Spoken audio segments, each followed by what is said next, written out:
अब देखिए यहाँ पर एक एक क्वेश्चन को हम करते हैं डिफाइन, आराम से इसको देखना। अब देखिए यहाँ पर सूत्र लेखन का सबसे विख्यात उदाहरण निम्नलिखित में से कौन सी पुस्तक में दिया गया? पुस्तक में दिया, और इसका सही है अष्टाध्यायी।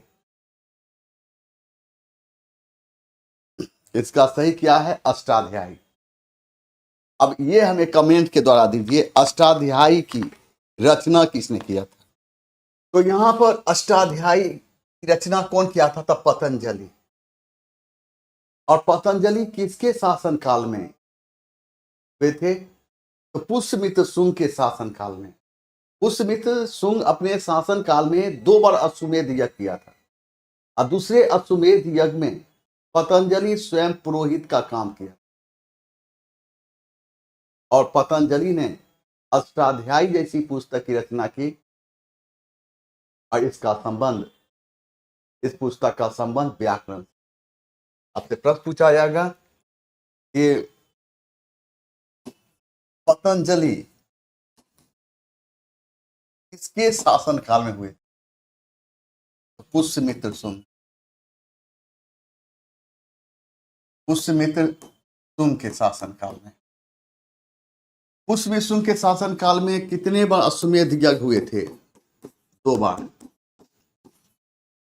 दूसरे अश्वमेध यज्ञ में, दूसरे अश्वमेध यज्ञ में पतंजलि स्वयं क्या किया था? तो पुरोहित का काम किया था। पुरोहित का काम किया। पतंजलि ने कौन सी पुस्तक की रचना की? तो पतंजलि ने अष्टाध्यायी जैसी पुस्तक की रचना की, और इस पुस्तक का संबंध किससे है? व्याकरण से। और यह व्याकरण की सबसे प्राचीन पुस्तक मानी जाती है। यहां पर योग शास्त्र की रचना कौन किया था? हेमचंद्राचार्य ने। हेमचंद्राचार्य ने। महाभारत की रचना कौन किया था? महर्षि वेदव्यास।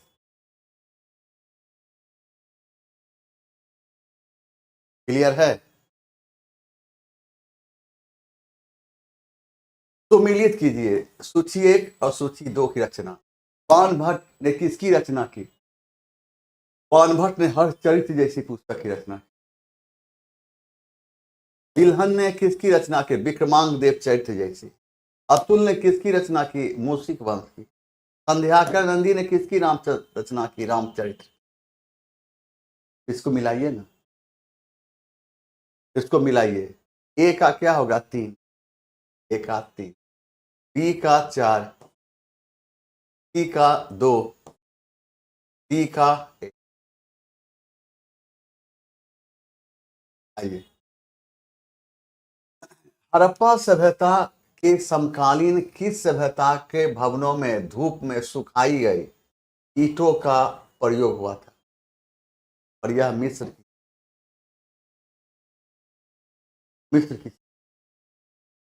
सिंधु सभ्यता काल में मकान के निर्माण में तुलसीदास ने रामचरित्र मानस की रचना की। रामचरित्र में। अब हम देखते हैं कि सिंधु सभ्यता काल में मकान के निर्माण में सामान्यतः पकी हुई ईंटों का प्रयोग किया। सिंधु सभ्यता काल में मकान के निर्माण में ग्रिड पद्धति का प्रयोग किया जाता। सिंधु सभ्यता काल में घर के दरवाजे पीछे की तरफ खुलते थे, लेकिन लोथल एक ऐसा जगह है जहां से घर के दरवाजे सड़क की ओर खुलने के प्रमाण मिलते। आपसे यहाँ प्रश्न पूछा जाएगा, सिंधु सभ्यता काल में, याद रखना है, सिंधु सभ्यता काल में, सिंधु सभ्यता काल में मकान के निर्माण में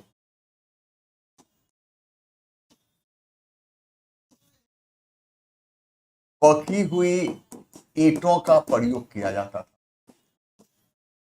ईंटों का प्रयोग किया जाता था। सिंधु सभ्यता काल में मकान के निर्माण में ग्रिड पद्धति का प्रयोग किया जाता था। ग्रिड पद्धति का प्रयोग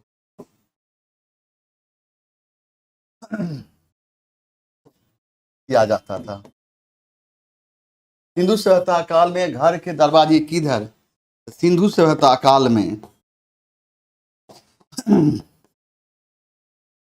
सिंधु सभ्यता काल में घर के दरवाजे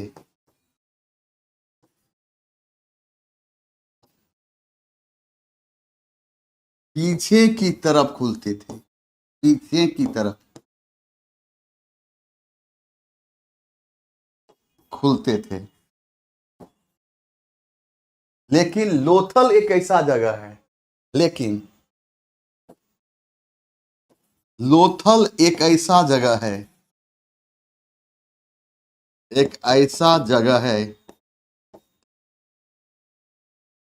जहां से घर के दरवाजे सड़क यानी आगे की ओर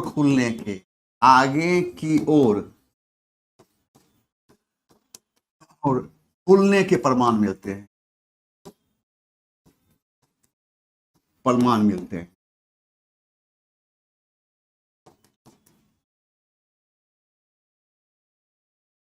आइए अब देखिए यहाँ पर हड़प्पा सभ्यता के अंतर्गत होने वाले व्यापार के संदर्भ में कथनों पर विचार की। यहाँ विदेशी तथा आंतरिक दोनों व्यापार होते थे। सही है। व्यापार के लिए धातु की मोहर का प्रयोग होता था। गलत है। यहाँ का व्यापार वस्तु विनिमय प्रणाली पर आधारित थी। तो यहाँ पर कौन है? सत्य कथन चुन। सत्य कथन में कौन है? 1 और 3। 1 और 3 किस में? 1 और 3। सिंधु सभ्यता काल में जिस चीज पर चित्र बनाया जाता था उसे मोहर कहा जाता। और सिंधु सभ्यता काल में चित्रकला के क्षेत्र में समानतः लाल रंग का प्रयोग किया जाता और उस पर काले रंग से चित्र बनाए जाते थे। जिस चीज पर चित्र बनाया जाता था उसे मोहर कहा जाता और मोहर को ही हम मुद्रा के नाम से जानते हैं। मोहर का निर्माण सबसे अधिक संख्या में सेलखरी की सहायता से किया। इसके बाद पकी हुई मिट्टी की सहायता से मोहर का निर्माण किया जाता था और पकी हुई मिट्टी को टेराकोटा कहा गया। मोहर पर सबसे अधिक संख्या में एक श्रृंग की बैल की आकृति अंकित। अब देखें यहां पर हम देखते हैं कि सिंधु सभ्यता काल में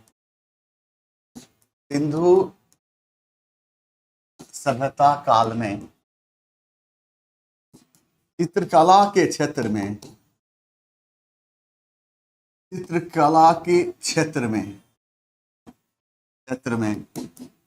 सामान्यतः लाल रंग का प्रयोग किया जाता था।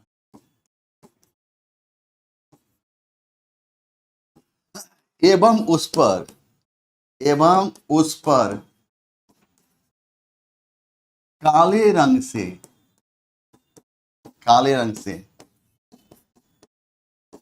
चित्रकारी की जाती थी।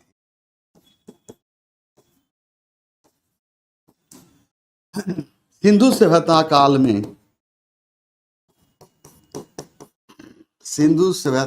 में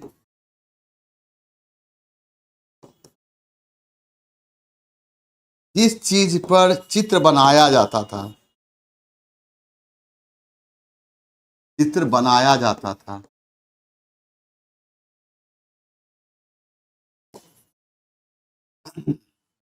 उसे मुहर कहा जाता था। मुहर को ही हम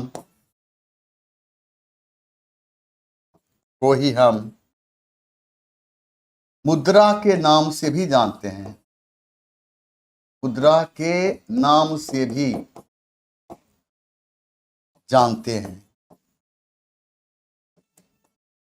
मोहर का निर्माण सबसे अधिक संख्या में, मोहर का निर्माण, मोहर का निर्माण सबसे अधिक संख्या में, सबसे अधिक संख्या में,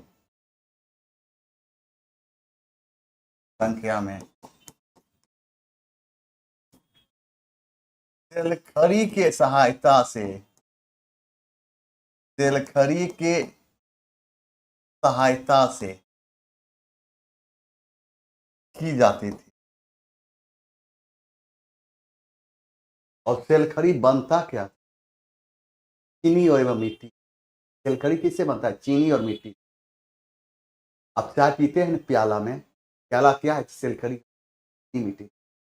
तेलखरी के बाद सबसे अधिक मोहर का निर्माण, यहां पर देखिए, तेलखरी के बाद, तेलखरी के बाद सबसे अधिक संख्या में, सबसे अधिक संख्या में,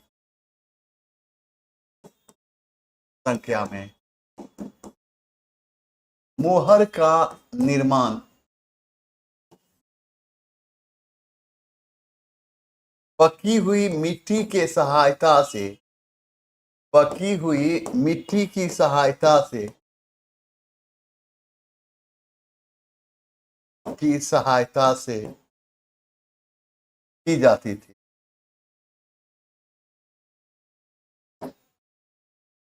और पकी हुई मिट्टी को क्या कहा गया? और पकी हुई मिट्टी को टेराकोटा कहा गया।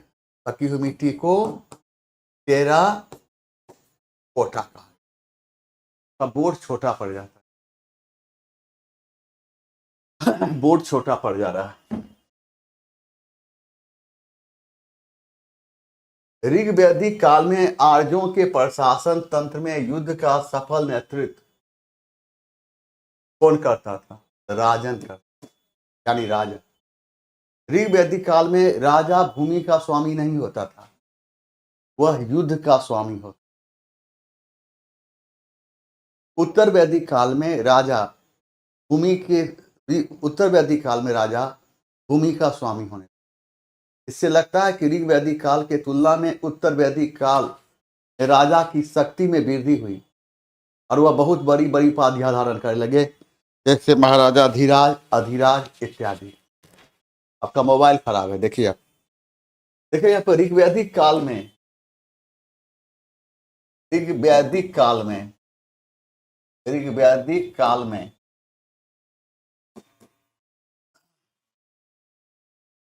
राजा भूमि का, राजा भूमि का स्वामी नहीं होता था, स्वामी नहीं होता था, वह युद्ध का स्वामी होता, वह युद्ध का स्वामी होता। लेकिन उत्तर वैदिक काल में, लेकिन उत्तर वैदिक काल में राजा भूमि का स्वामी होने लगा, राजा भूमि का स्वामी होने लगा। इससे लगता है कि, इससे लगता है कि, इससे लगता है कि राजा की शक्ति में, राजा की शक्ति में वृद्धि हुई, वह बड़ी बड़ी उपाधियां, वह बड़ी बड़ी उपाधियां धारण करने लगे थे, वह बड़ी बड़ी उपाधियां धारण करने लगे थे,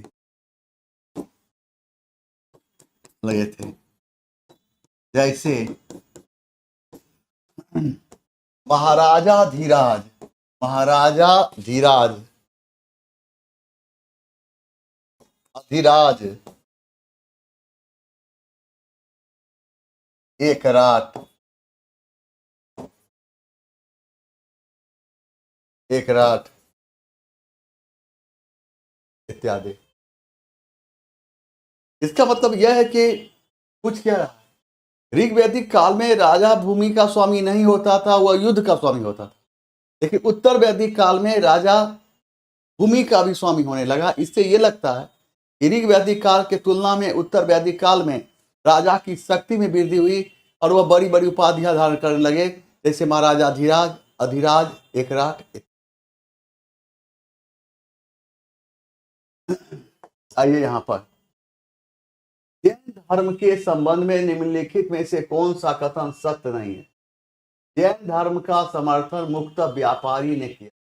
तो सभी जैन धर्म का सबसे अधिक प्रभाव व्यापारी पर पड़ा। जैन धर्म की शिक्षाएं कुशीनगर में लिखी गई थी, गलत है। किसानों के लिए अहिंसा का पालन करना मुश्किल था, बिल्कुल। कैसे किसान अहिंसा पालन का, खेती करेगा तो जीव जंतु मरेगा। और यहां पूछ क्या है, कौन सा कथन सत्य नहीं है? सत्य नहीं है, जिसका सही आंसर बी हो जाए। याद रखना है कि महात्मा बुद्ध एवं महावीर स्वामी दोनों ने अपना उपदेश मगध के शासक बिंबिसार के शासन काल में दिया। जैन धर्म एवं बौद्ध धर्म दोनों में अहिंसा पर बल दिया गया, लेकिन जैन धर्म में सबसे अधिक अहिंसा पर बल दिया गया।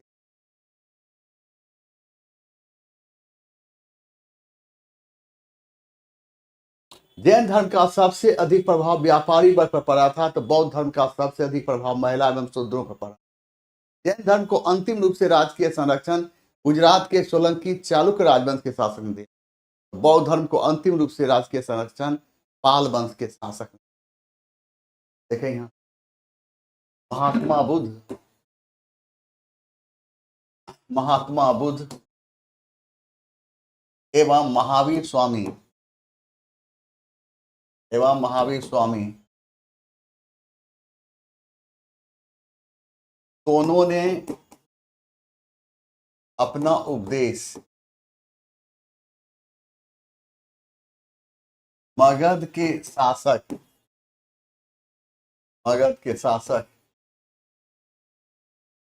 बिंबिसार के शासन काल में दिया।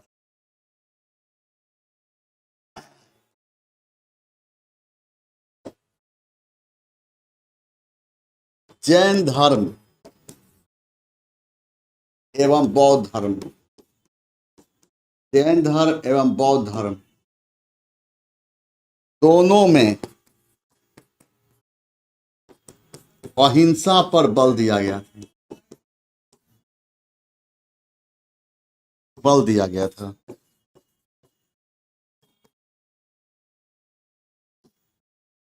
लेकिन जैन धर्म में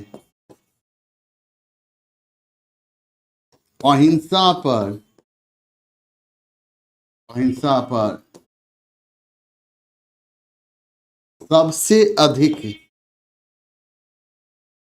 सबसे अधिक बल दिया गया था।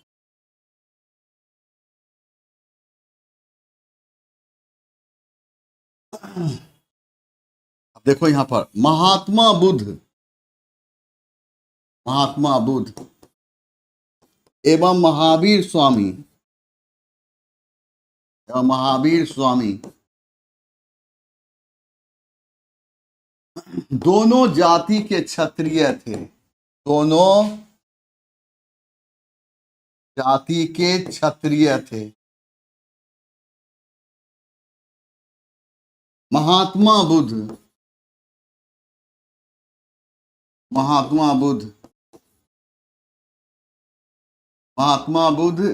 शाक्य कुल से संबंधित थे।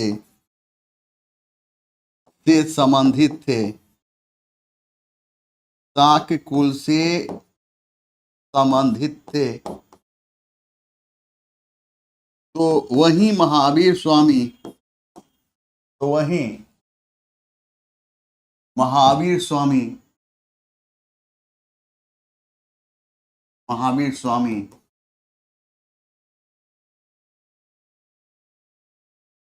क्या त्रिकुल से संबंधित थे, संबंधित।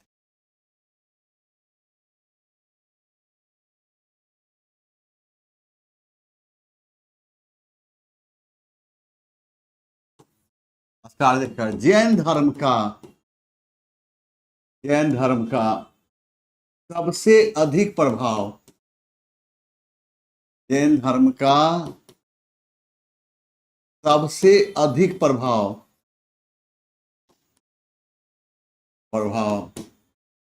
व्यापारी वर्ग पर पड़ा था।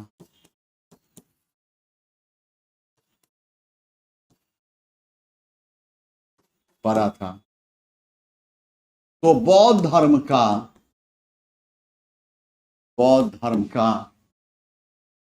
सबसे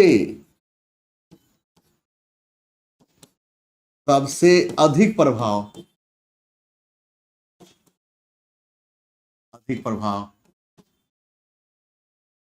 महिला एवं शूद्रों पर पड़ा था। महिला एवं शूद्रों पर पड़ा था। जैन धर्म को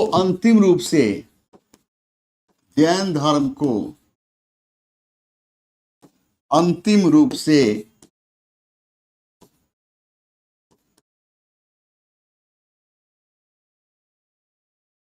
राजकीय संरक्षण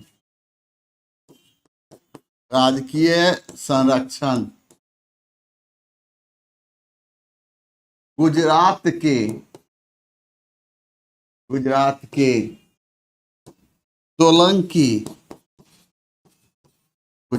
सोलंकी चालुक्य राजवंश के शासक ने दिया।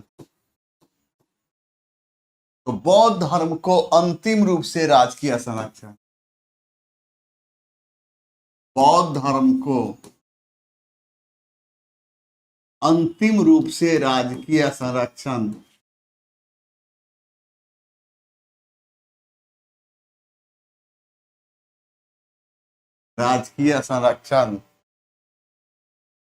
पाल वंश के शासक ने दिया था।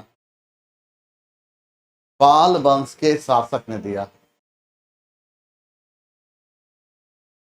देखिए यहां पर जैन तथा बौद्ध धर्म के उदय के संबंध में निम्नलिखित में से कौन सा कथन सत्य नहीं है? इनका उदय वैदिक कर्मकांड की प्रक्रिया में हुई। बिल्कुल। वर्ण व्यवस्था में लचीलापन आना गलत है। नई कृषि मूलक व्यवस्था का विस्तार सही। और यहां पूछ रहा है नहीं, तो इसका सही आंसर बी होगा। सही आंसर होगा बी। और याद रखिए यहां पर महावीर स्वामी ने 30 वर्ष की अवस्था में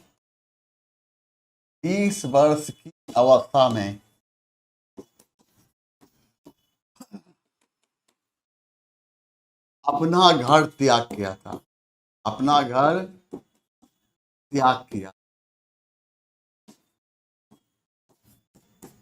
तो महात्मा बुद्ध ने 29 वर्ष की अवस्था में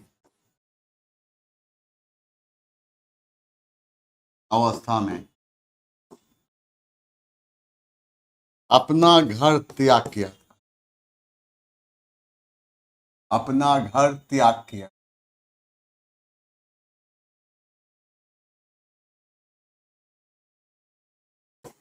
महावीर स्वामी की मृत्यु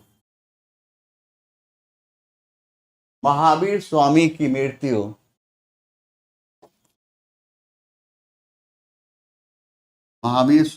मृत्यु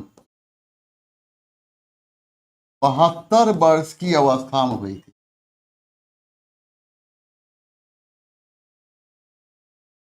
72 अवस्था में हुई थी।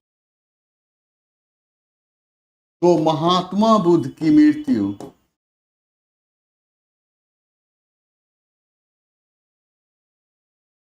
बुद्ध की मृत्यु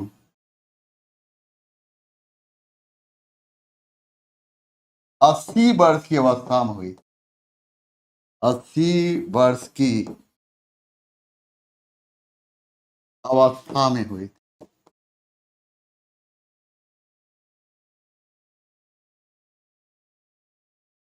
क्लियर है? क्या कोई दिक्कत हो रहा है? कोई दिक्कत नहीं ना? मगध की सफलता के कारणों के संदर्भ में लिखित कथनों पर जाके, और यहाँ सत्य कथन छूट, उसके पास समृद्ध लौह खनिज के भंडार थे। सही है। यह गंगा के उपजाऊ भूमि के मध्य में था। सही। इसकी राजधानी सामरिक दृष्टि से महत्वपूर्ण स्थानों, यह भी सही।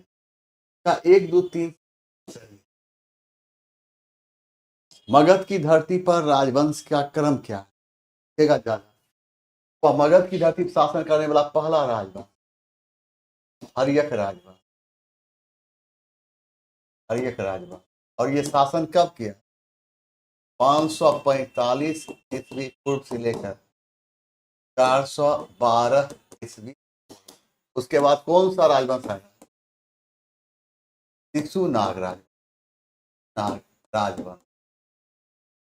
और इस राजवंश का शासन काल क्या है? 412 ईस्वी पूर्व से लेकर 345 ईस्वी पूर्व। शिशुनाग राजवंश के बाद कौन सा वंश है? नंद राजवंश। और नंद राजवंश का शासन काल क्या है? 345 ईस्वी पूर्व से लेकर 322 ईस्वी। नंद राजवंश के बाद कौन सा राजवंश है? मौर्य राजवंश। मौर्य राजवंश। और मौर्य राजवंश का शासन काल क्या है? 322 ईस्वी पूर्व से लेकर 185।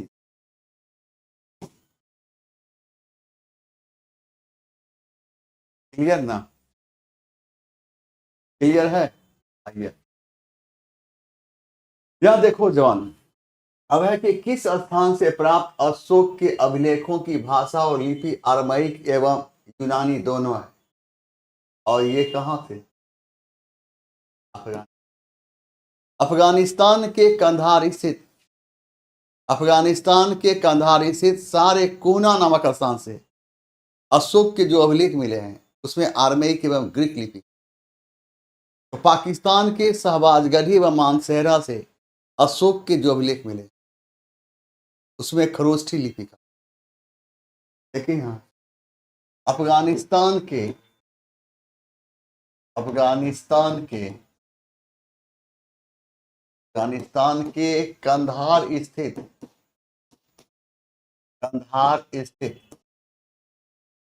सार एक कुहना नामक स्थान से, कुहना नामक स्थान से अशोक के जो अभिलेख मिले हैं, अशोक के जो अभिलेख मिले हैं उसमें आर्मेइक एवं ग्रीक लिपि का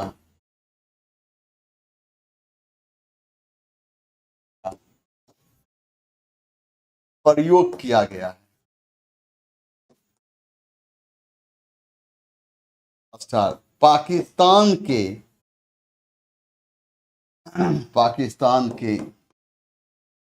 शहबाजगढ़ी एवं मानसेहरा से अशोक के जो अभिलेख मिले हैं अशोक के जो अभिलेख मिले हैं, अशोक के जो अभिलेख मिले हैं उसमें खरोष्ठी लिपि का, उसमें खरोष्ठी लिपि का प्रयोग किया गया है, प्रयोग किया गया है।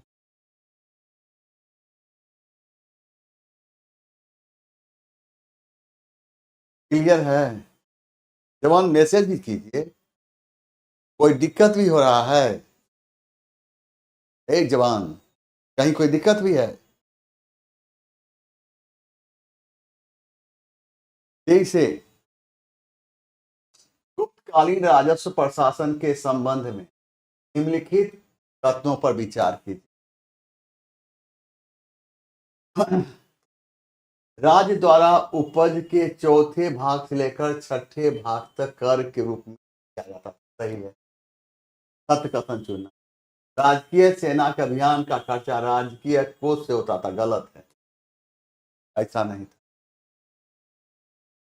क्या सही आंसर कौन होगा?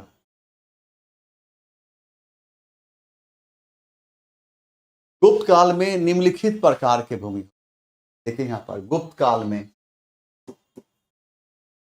गुप्त काल में निम्नलिखित निम्नलिखित प्रकार के भूमि होते। नंबर एक, खराज भूमि। उपज का कितना? 1/3 या 1/5 भाग। नंबर 2, जकात।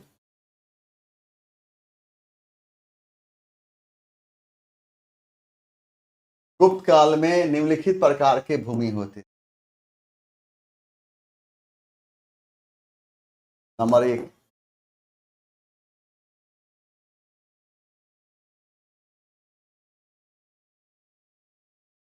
नंबर 1 क्षेत्र भूमि। वैसे भूमि को कहा जाता था, वैसे भूमि को कहा जाता था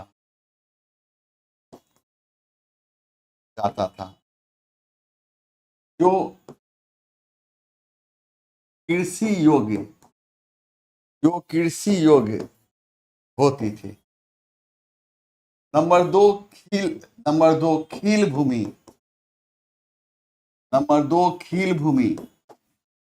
वैसे भूमि कहा जाता था, वैसे भूमि को कहा जाता था,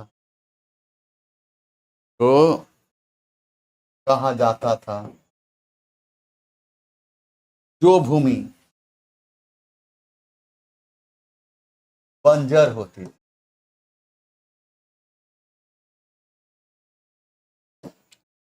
नंबर 3 वस्तु भूमि। नंबर 3 वस्तु भूमि। वैसे भूमि को कहा जाता था, वैसे भूमि को कहा जाता था जो भूमि भूमि निवास करने योग्य होती थी।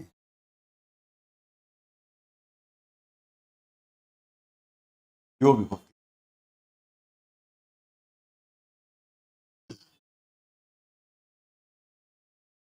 नंबर 4 अपरहत भूमि। अपरहत भूमि। वैसे भूमि कहा जाता था,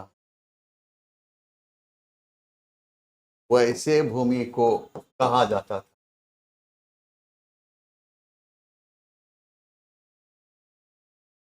जो जंगली होती, जो जंगली होती। क्लियर? आगे बढ़ जाए। यहां देखिए काशी में निम्न में से कौन सा महाजनपद वर्तमान बिहार के क्षेत्र स्थित नहीं? वक्त। वक्त की राजधानी कहाँ है? कौशाम्बी। और कौशाम्बी कहाँ है? अंग। इसकी राजधानी कहाँ थी? चंपा। वज्जी। इसकी राजधानी कहाँ थी? वैशाली।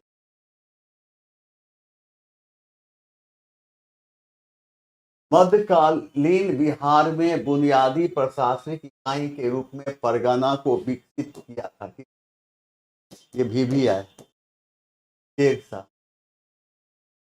और शेरशाह का शासनकाल किस लिए प्रसिद्ध? याद रखना, शेरशाह का शासनकाल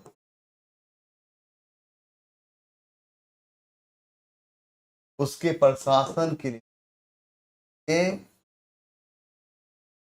प्रशासन के लिए प्रसिद्ध।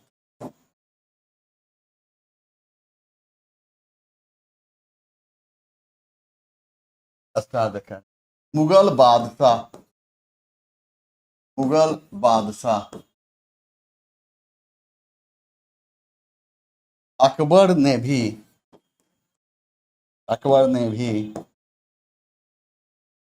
शेरशाह की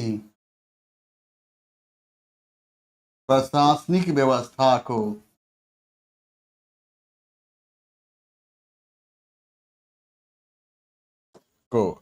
अपनाया था।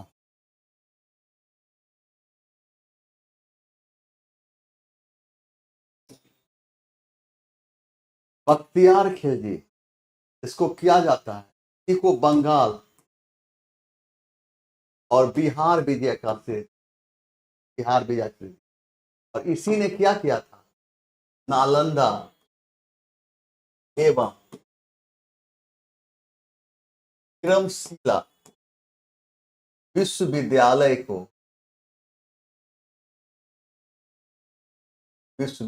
को नष्ट किया।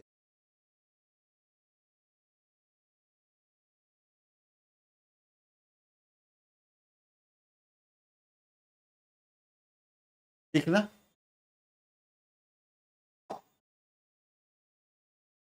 इस महीने पीर अली पटना में अंग्रेजों के खिलाफ बात की। कब से? 3 जुलाई 1857।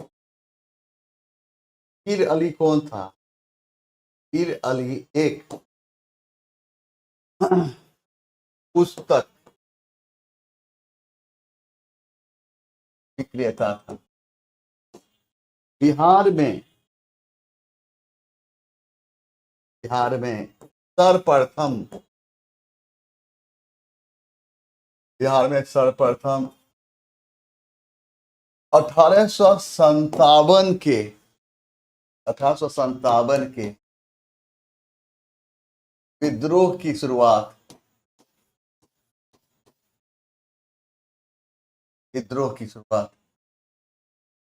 12 जून 1857 को देवघर के रोहिणी गांव से प्रारंभ देवघर के रोहिणी गांव से प्रारंभ हुआ।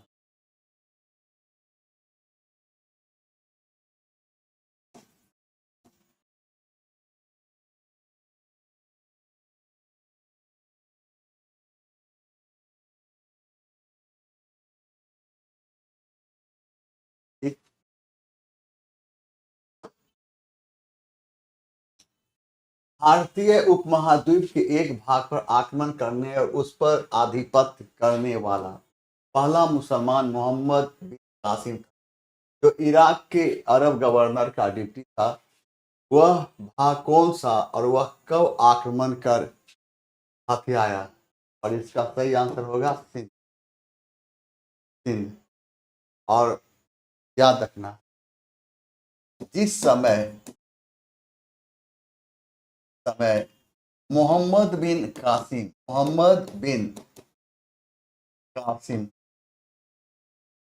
सिंध पर आक्रमण किया था, सिंध पर 712 ईस्वी में आक्रमण किया था, आक्रमण किया था। उस समय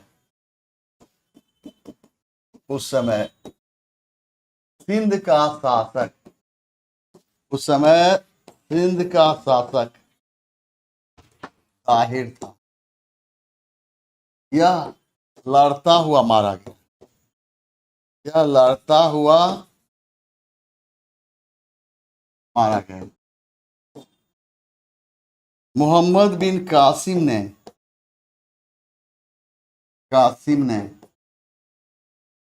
सिंध पर अधिकार, मोहम्मद बिन कासिम ने मुल्तान पर अधिकार कर इसका नाम बदलकर स्वर्ण नगर कर दिया।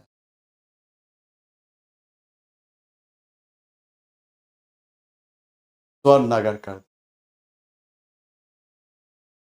आगे बढ़ जाए।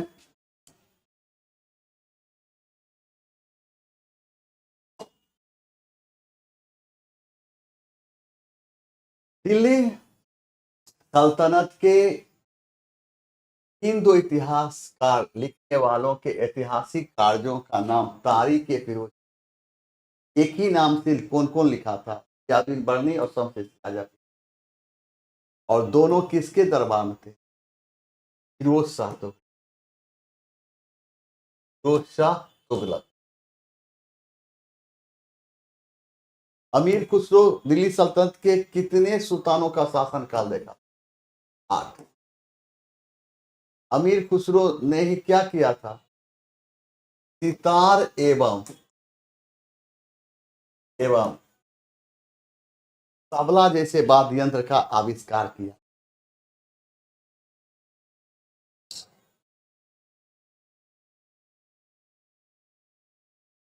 मिनहाज सिराज ने कौन सी पुस्तक की रचना की? तबकात ए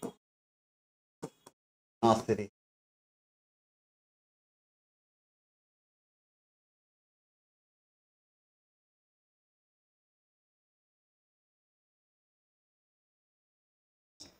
सूची 1 और सूची 2 का मिलान कीजिए, सही उत्तर का चुनाव कीजिए। और द्वैतवाद की स्थापना कौन किया? शंकराचार्य।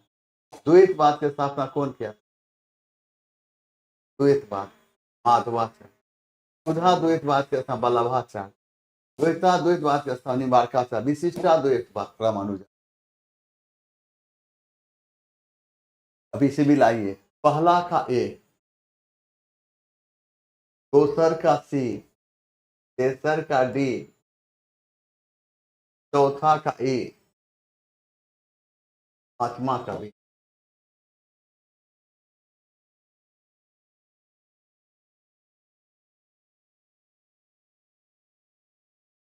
शिवाजी के बाद इनमें से कौन सा गुरिल्ला युद्ध विद्या में एक बड़ा पथ प्रदर्शक माना जाता है? कौन? बाजीराव प्रथम।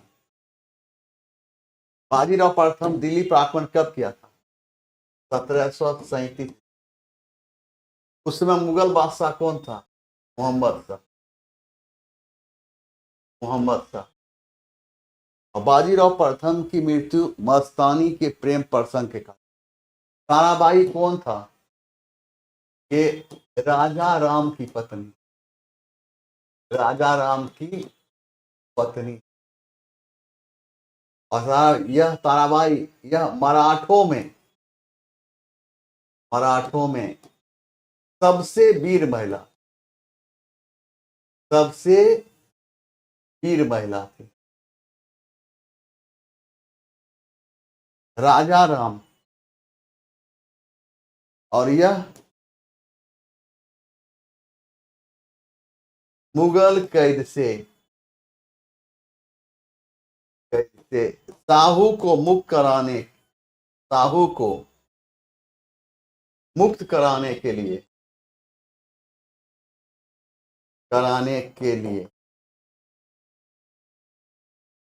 जो आंदोलन चलाया,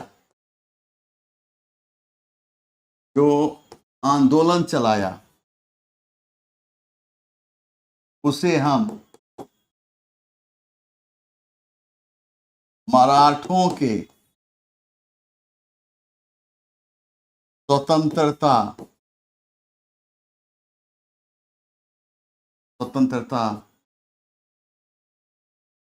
संग्राम के नाम जाना।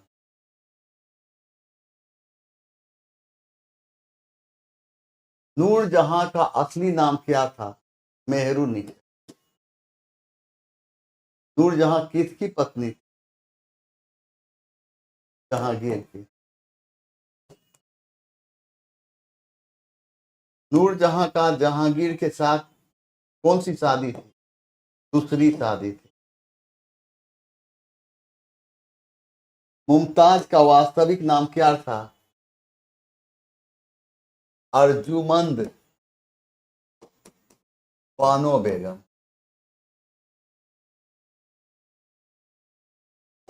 इसकी पत्नी थी शाहजहां। शाहजहां का वास्तविक नाम क्या? शाहजहां का वास्तविक नाम क्या था? खुर्रम। शाहजहां का वास्तविक नाम खुर्रम। वास्तविक नाम क्या था? खुर्रम। लाडली कौन थी? शहरयार। शहरयार। लाडली कौन थी? शेर अफगन। शेर अफगन एवं नूरजहां से उत्पन्न बेटी थी। लाडली की शादी किसके साथ हुई थी? लाडली की शादी जहांगीर के पुत्र। लाडली शादी जहांगीर के पुत्र, जहांगीर के पुत्र शहरयार के साथ, शहरयार के साथ।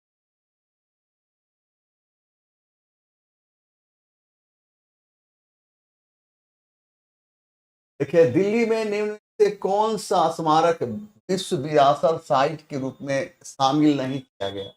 जंतर मंतर। इसको कब शामिल किया गया? 2007 में। किसने? यूनेस्को। ठीक है, लाल किला को 2007 में यूनेस्को ने विश्व विरासत सूची में शामिल किया था। हुमायूं के मकबरा को 1993 से कौन थी? यूनेस्को विश्व विरासत सूची में शामिल किया।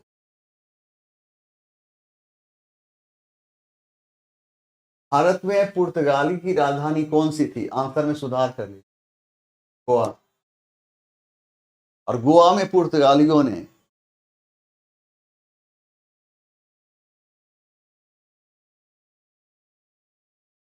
इकोनॉमिक्स का तो बहुत आता है, बराबर आते रहता है। कोई ना कोई बैच इन्हें इकोनॉमिक्स का देना चाहिए। आपकी मांग बिल्कुल। अब ये देखिए, यहाँ पर पुर्तगालियों ने गोवा पुर्तगालियों ने गोवा में प्रिंटिंग प्रेस लगाया। प्रिंटिंग। कोच्चि कहाँ है? केरल में। और यहां पुर्तगालियों ने पहली व्यापारिक कोठी की स्थापना, कोठी की स्थापना। कालीकट कहाँ है? कालीकट केरल में। कालीकट का शासक कौन था? जामोरिन। वास्को डिगामा सर्वप्रथम कहाँ आया था? कालीकट।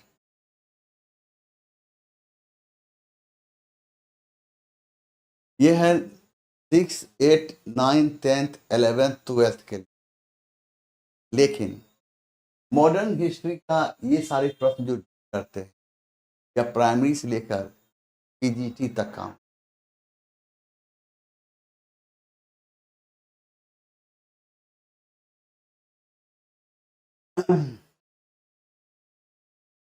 निम्नलिखित में कौन सा कथन सही है? यहाँ पर सही चुनना।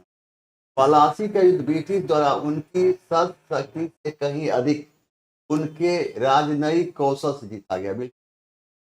बक्सर का युद्ध अवध के नवाब के साथ समझौता और इलाहाबाद की संधि के चरमोत्कर्ष पर पहुंचा। 1 और 2 दोनों सही। सब सही आंसर। अब यहाँ पर देखें कि पलासी का युद्ध कब हुआ। यहाँ पर पलासी का युद्ध 23 जून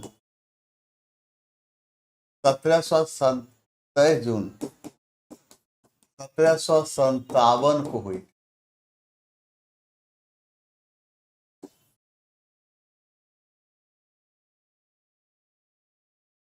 पलासी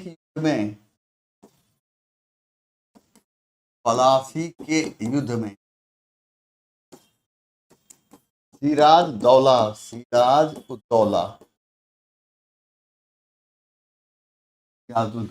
के हार का मुख्य कारण माना जाता है उसके सेनापति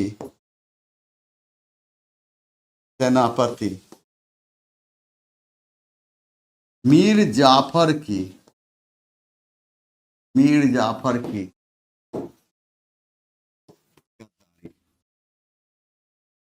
बक्सर का युद्ध कब हुआ था? 22 अक्टूबर 1764। बक्सर के युद्ध में अंग्रेजी सेना हेक्टर मुनरो के नेतृत्व में मीर कासिम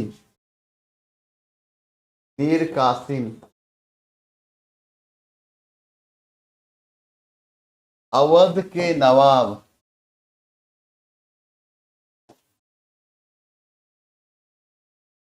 शुजा-उद-दौला एवं मुगल बादशाह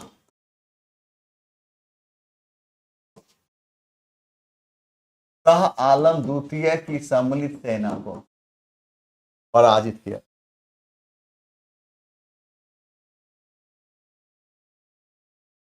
नंबर 92 पर आएंगे। 1857 के विद्रोह के दौरान अनेक भारतीय नरेशों ने ब्रिटिश सरकार की सहायता की, मदद नहीं की। मेवाड़ के राजा नहीं।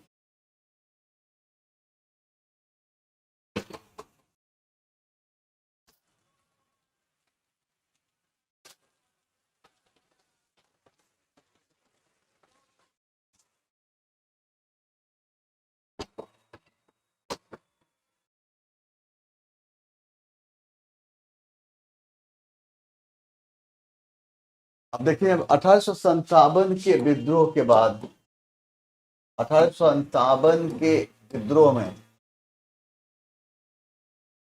में जमींदार साहूकार एवं कृषक ने भाग नहीं लिया।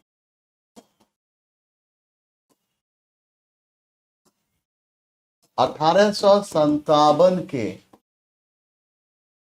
विद्रोह के बाद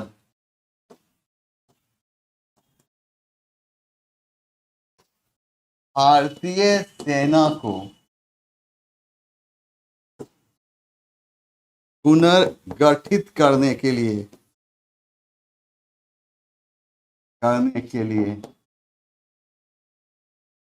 पील आयोग का गठन किया है। किया गया।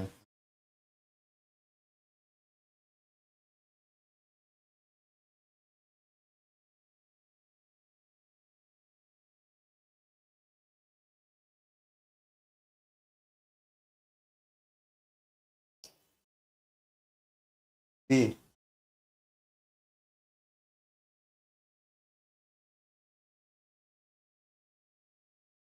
इसका सुधार कर दीजिए, सुधार करके ए आंसर रहेगा।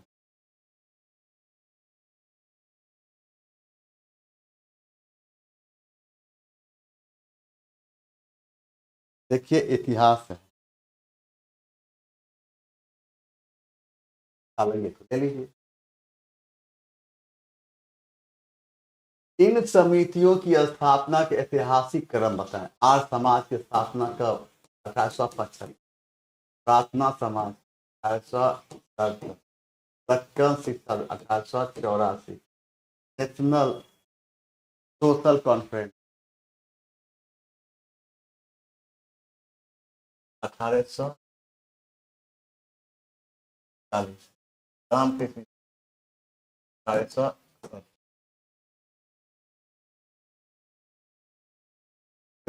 आंसर मिलाइए।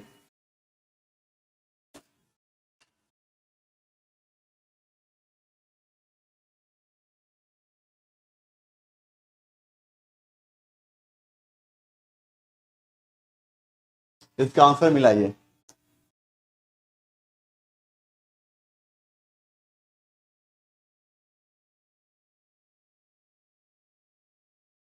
आंसर दे दिए, इसका मिला के बताइए।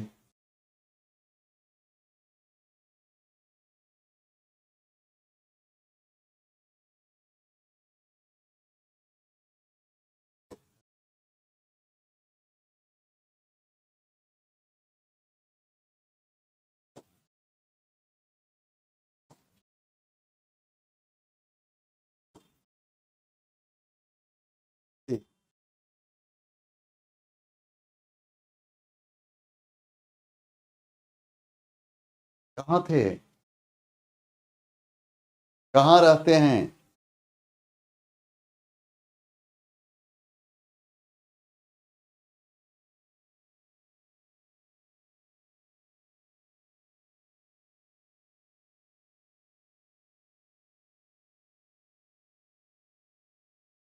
जीतू कुमार साहब, आपने तो हमें हंसना सिखा दिया।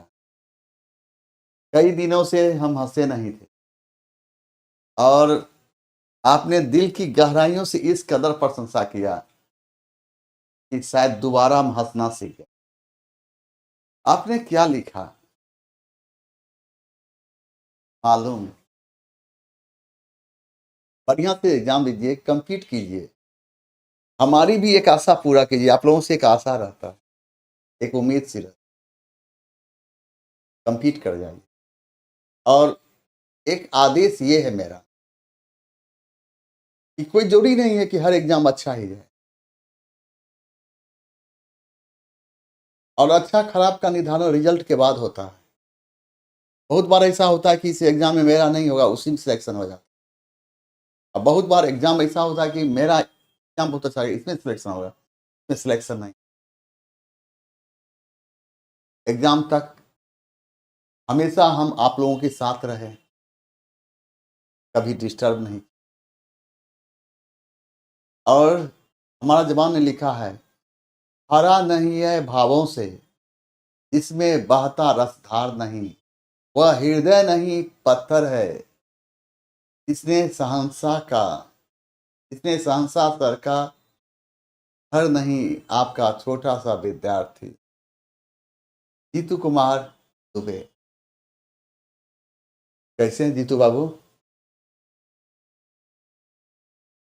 कैसे हैं? मेरा लाइव होता है, टाइम 6:30 है, थोड़ा लेट हो जाती है, मैं देर करता नहीं, देर हो जाती। यहाँ यह इस घटना से कहा जाता है कि भारतीय स्वतंत्रता आंदोलन में आतंकवादी गतिविधि बात हुई है ना। वाह, का सही आंसर होता है चापेकर बंधुओं द्वारा प्लेग आयुक्त की। भारत में सर्वप्रथम क्रांतिकारी विचारधारा का एहसास महाराष्ट्र की धरती से। महाराष्ट्र की धरती पर चापेकर बंधुओं ने पुणे के प्लेग अधिकारी रेंड एवं अयस्त को गोली मारकर, देखिए चापेकर बंधुओं द्वारा प्लेग आयुक्त।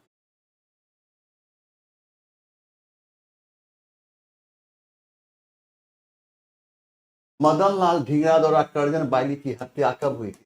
1809 ईस्वी। उधम सिंह द्वारा जनरल डायर की, जनरल डायर नहीं होगा, माइकल ओ डायर कर दी तो माइकल ओ डायर की, धार कटवा देते हैं, धार कर देते। माइकल, माइकल ओ डायर हत्या कब? 1940। और भारत में सर्वप्रथम क्रांतिकारी विचारधारा का है, भारत में सर्वप्रथम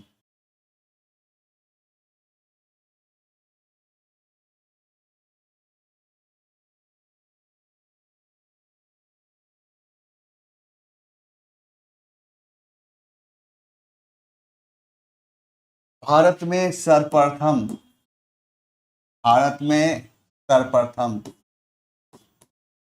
क्रांतिकारी विचारधारा का एहसास एहसास एहसास महाराष्ट्र की धरती से हुई, महाराष्ट्र की धरती से हुई थी, याद रखना है। महाराष्ट्र की महाराष्ट्र की महाराष्ट्र की धरती पर महाराष्ट्र की धरती पर 1904 ईस्वी में वीर सावरकर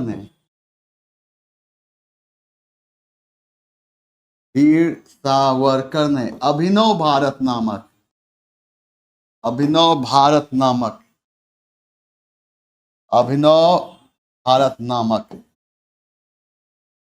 नामक क्रांतिकारी संगठन की स्थापना किया। क्रांतिकारी संगठन की स्थापना,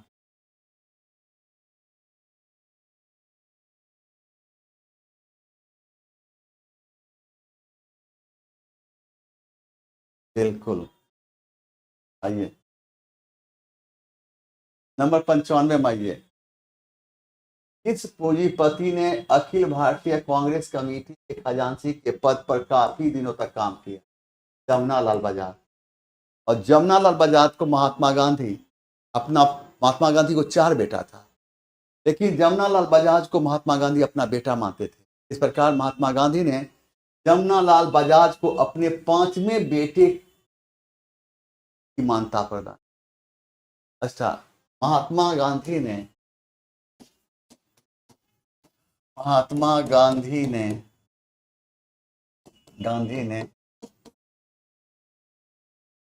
जमनालाल बजाज को अपना 5वां बेटा कहकर पुकारा था। याद रखना है, 5वां बेटा कहकर पुकारा था। ये पूछना ही है, ये पूछना ही है। भारतीय राष्ट्रीय कांग्रेस का पहला मुस्लिम अध्यक्ष कौन था? बदरुद्दीन तैयबी। 1887 में कौन सा अधिवेशन? मद्रास अधिवेशन। हसन इमाम 1933 मुंबई। विशेष कांग्रेस के विशेष सत्र में अध्यक्षता की थी। ये हसन इमाम 1988 मुंबई के कांग्रेस के विशेष सत्र की अध्यक्षता की। और अबुल कलाम आजाद, मौलाना अबुल कलाम आजाद 1940 रामगढ़ अधिवेशन,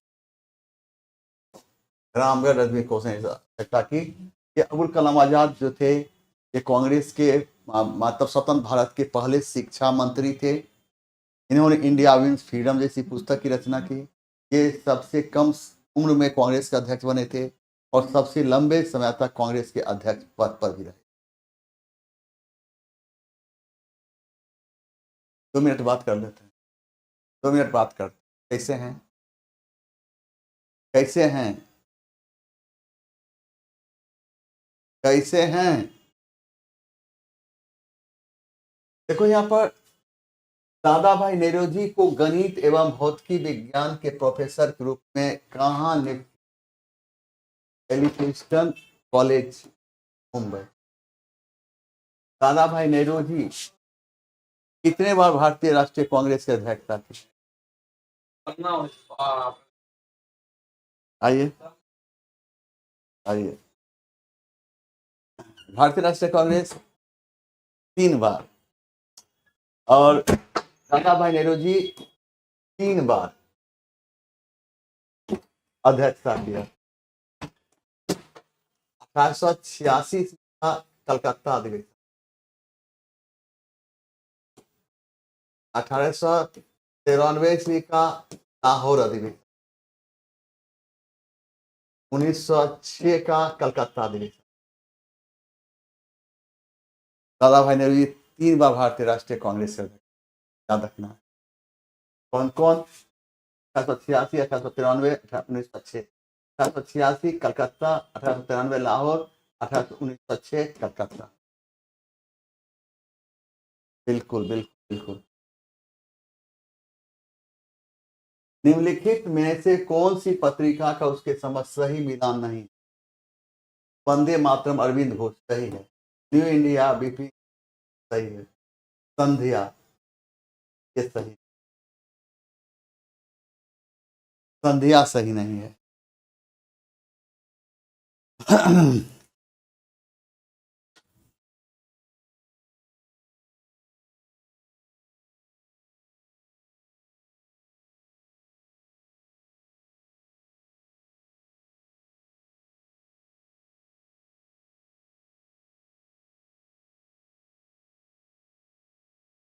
संध्या का प्रकाशन कौन किया था? तो ब्रह्म बांधव उपाध्याय, ब्रह्म बांधव उपाध्याय, ब्रह्म बांधव उपाध्याय ने।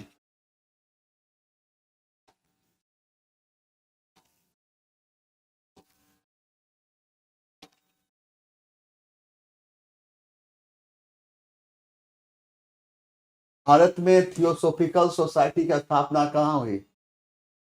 भारत में, भारत में अभियान कब? 1882। भारत में थियोसोफिकल सोसाइटी को लोकप्रिय बनाने के श्रेय किसको जाता है? एनी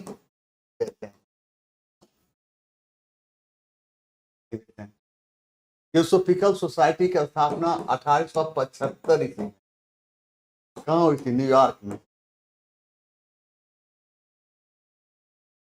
थियोसोफिकल सोसाइटी की स्थापना कौन किया था? जर्मन रूसी रक्त की महिला मैडम ब्लावत्स्की, ब्लावत्स्की एवं अमेरिकी सैन्य अधिकारी हेनरी अल्कॉट।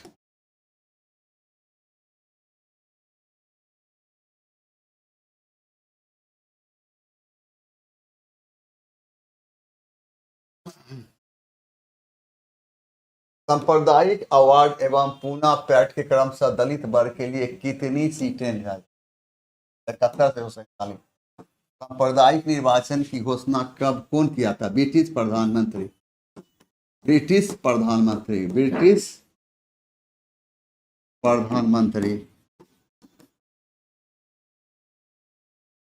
रैमजे मैकडोनाल्ड ने किया। और सांप्रदायिक निर्वाचन की घोषणा कब हुई? 16 अगस्त 1932। और गांधी और अंबेडकर के बीच पूना समझौता कब हुआ? पूना समझौता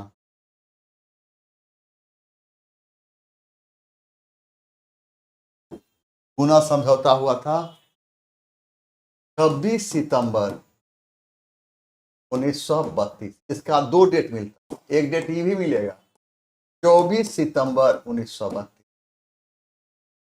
पूना समझौता का 2 डेट मिलेगा।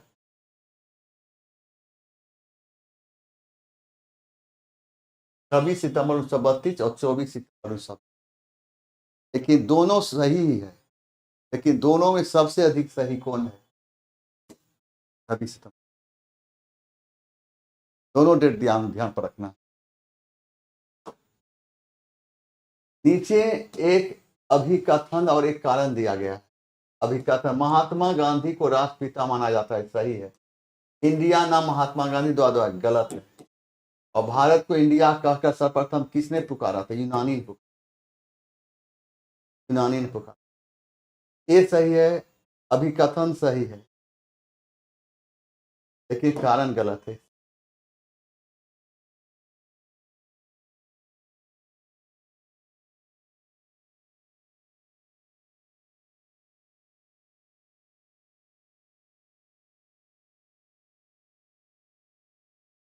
समझ गए?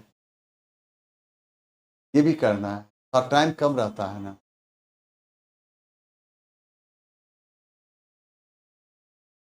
बिल्कुल बिल्कुल सही बात है।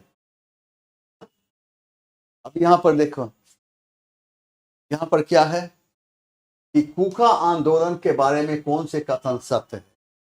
कूका आंदोलन। तो अब कूका आंदोलन, अब हम देखेंगे कि कूका आंदोलन में हम क्या देखेंगे, ये कहां हुआ, कब हुआ, क्यों हुआ, नेतृत्व किसने। तो अब यहां देखना क्या है कि कूका आंदोलन के बारे में कौन से कथन सत्य है। इसकी शुरुआत पश्चिमी बंगाल में 19वीं शताब्दी के छठे दशक में, गलत है। इसकी शुरुआत कहां से हुई? पंजाब से हुई। पंजाब, यहां पर ये गलत है, यहां आ जाना चाहिए पंजाब। इसका उद्देश्य सिख धर्म में सुधार, सही है। आइए, इसकी राजनीतिक उद्देश्य सिख संप्रदाय की स्थापना करना था। इसके संस्थापक का प्रतिनिधि खान साहिब था, सही। और इसका नेतृत्व मुख्य रूप से कौन किया? रामदास फूका एवं भगत जवाहरलाल, एवं भगत जवाहरलाल। और कुछ? ठीक है रोशन कुमार, आपकी बात अच्छा लग रहा है। जैसे जैसे बीच में बताना है, जैसे जैसे क्या रोचकता में क्या क्या लाया जाए, बोलिए। बताना है, अच्छा लगा, आपकी बात होना भी चाहिए।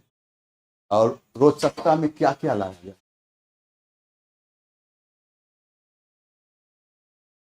आज तो तुरंत हो जाता। बोस्टन, 2-3 वही है। बोस्टन बंदरगाह पर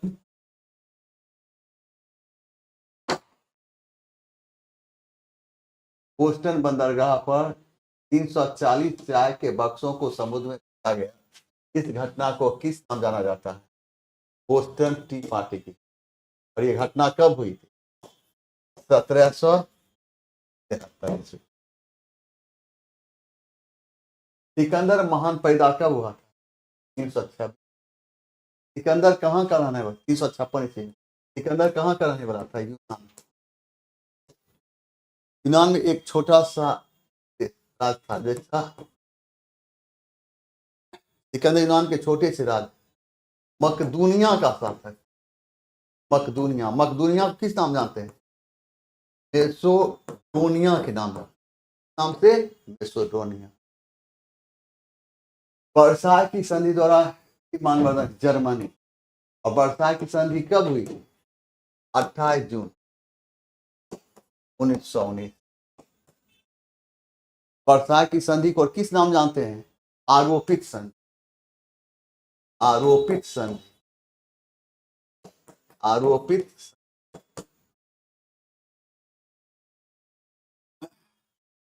हाँ एकदम कर थे, समय कम है ना जवान, एकदम घबराना क्यों? किस बात की घबराहट है? देखो यहाँ पर वियतनामी कम्युनिस्ट पार्टी के संस्थापक कौन थे? हो ची मिन। तब स्थापना किया था 1930 से। रिजल्ट हो जाएगा तो किस्मत बदल जाएगा जवान। इतना बढ़िया मौसम आ रहा है, अब गर्मी खत्म होगी, ठंडा आएगा, एकदम दुर्गा पूजा समय में, दीपावली है, एकदम सब यंग रहो। देख यहाँ पर नंबर 7 में अमेरिकी उपनिवेशों का सेनापति कौन था? George Washington. अब्राहम लिंकन ने अमेरिका की धरती दास प्रथा कब समाप्त किया? 1873 ईस्वी। और थॉमस जेफरसन क्या लिखा था?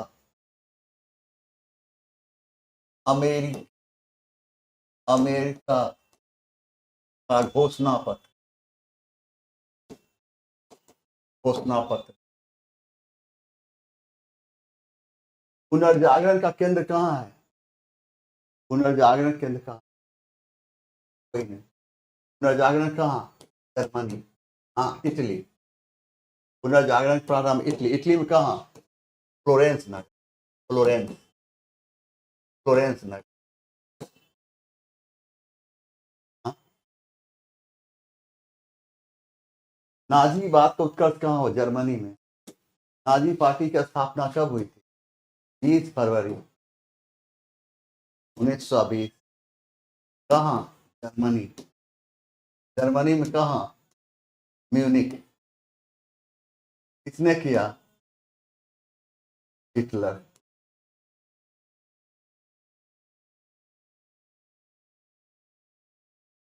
स्वतंत्रता, समानता और बंधुत्व का नारा किस क्रांति से? फ्रांसीसी क्रांति कब हुई? 1789। फ्रांसीसी क्रांति समय किस राजवंश का शासन था? बुर्बो राजवंश। बुर्बो राजवंश। अमेरिकी क्रांति के समय क्या माना जाता है? अमेरिका में कितने उपनिवेश थे? 13। 13 उपनिवेश की आजादी की घोषणा कब हुई? 4 जुलाई 1770। गौरवपूर्ण क्रांति कहाँ हुई थी? इंग्लैंड। और कब हुई थी? गौरवपूर्ण क्रांति क्या था?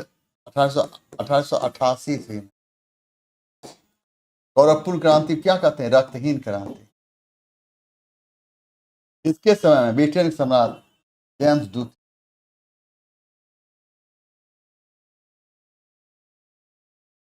गौरवपूर्ण क्रांति 1688। गौरवपूर्ण क्रांति 1688। अब यहाँ बताना है यहाँ तक के सफर में क्या दिक्कत है।